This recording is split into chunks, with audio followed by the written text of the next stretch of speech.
So these tips are to help you try and choose a name that will sound good to English native speakers and help you fit in an English-speaking environment. I know that lots of Taiwanese friends like to choose unique and interesting English names, but remember that to native speakers, some of those names might sound a little unusual, strange, or even funny.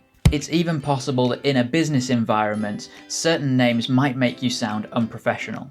If you choose a name that's a little unusual, you're always going to have to explain to people why you chose the name and where it comes from, and you'll often be asked how to spell it as well. Because of this, I recommend choosing a name that's already popular in English-speaking countries. An important thing to remember here though is that names go in and out of fashion. So just because a name is popular now doesn't mean it was popular a long time ago.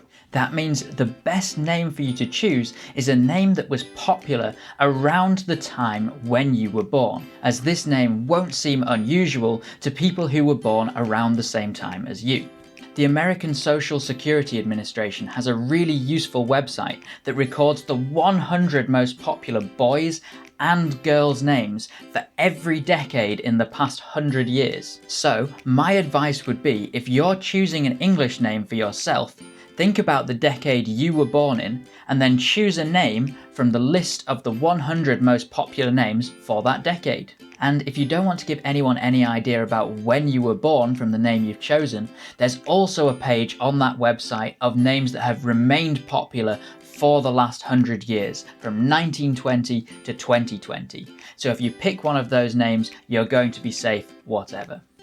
While there isn't a similar website for names in the UK, what you can do is choose a name and check its popularity using the Office for National Statistics website, which I've linked below.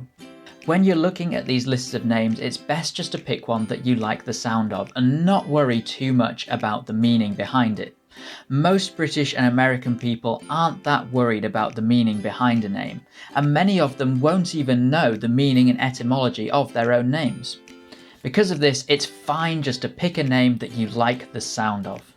If the meaning behind a name is important to you though, you can always look these up on websites such as Behind the Name, which will give you the full etymology and meaning of the majority of English names. Okay, so you've looked through the website and you've found a name you like the sound of. I'm going to give you a few more things to consider before you decide on that name. Number one, and this is really important, is make sure you choose a name that you can pronounce easily.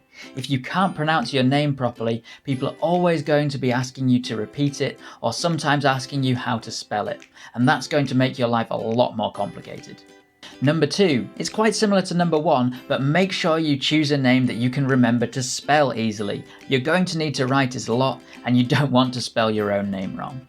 Tip number three is, if you have the opportunity, check the name sounds okay with a native speaker. And they can also tell you if your pronunciation is correct. And if you don't have any native speaking friends, you can always get in contact with us down in the comment section and we'll do our best to help out. If you found this video useful, please give it a thumbs up and don't forget to subscribe. 下次见，拜拜。